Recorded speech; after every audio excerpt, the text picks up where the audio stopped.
A Burton's legless lizard preys exclusively on other reptiles.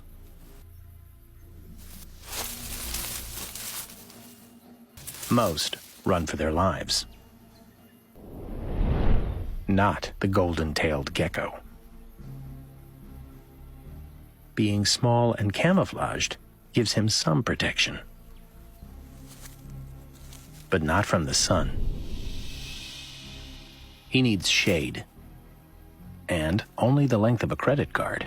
He'll slot in perfectly just there.